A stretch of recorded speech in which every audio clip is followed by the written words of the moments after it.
आज जो यहाँ जमा हुए हैं वह यौम जमहूरिया यानी गणतंत्र दिवस है। ये दिन हमारे मुल्क का दूसरा कौमी दिन है। आज ही की तारीख में हमारा मुल्क जमहूरी मुल्क बना था। मोहतरम हजरात, आजादी के बाद से मुल्क की कोई अपनी कानून नहीं थी। जब कोई काम बगैर उसूल व ज़ाब्ता के मुकम्मल नहीं हो सकता है, कोई इरादा बगैर उसूल के मंजिल तक नहीं पहुंच सकता है, तो इतना बड़ा देश कैसे बगैर कानून के अच्छी तरह चल सकता था।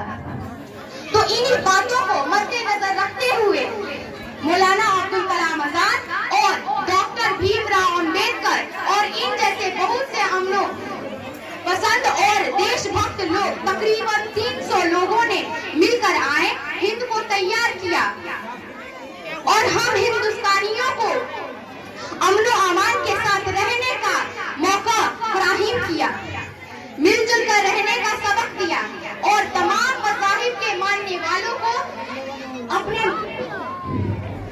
अपने मजहब के मुताबिक जिंदगी गुजारने की पूरी आजादी दी। मगर मेरे प्यारे साथियों, एक वह लोग थे जिन्होंने तन के गोरे मन के काले अंग्रेजों से आजादी हासिल करके जान की कुर्बानी पेश करने के बाद यहाँ के पब्लिक और आवाम के लिए कमाने बनाए और एक दूसरे के साथ कंधे से कंधा मिलाकर चलने की दर्श दी। लेकिन आज के हमारे रहनुमा और हुक्मरां और नेताजी उन्हीं अंग्रेजों की चापलूसी और चमचागिरी करके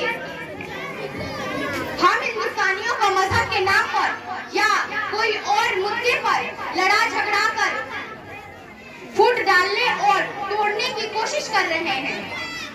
तो ऐसे लोगों से कहना है, गमों को काबू कर लो, तुम बस इतना बोलो कि इंसान बनो, शैतानों को देखा देखी, तुम भी मत शैतान बनो। हिंदू मुस्लिम बाद में बनना, हिंदू मुस्लिम बाद में बनना, पहले तुम इंसान बनो। Thank you.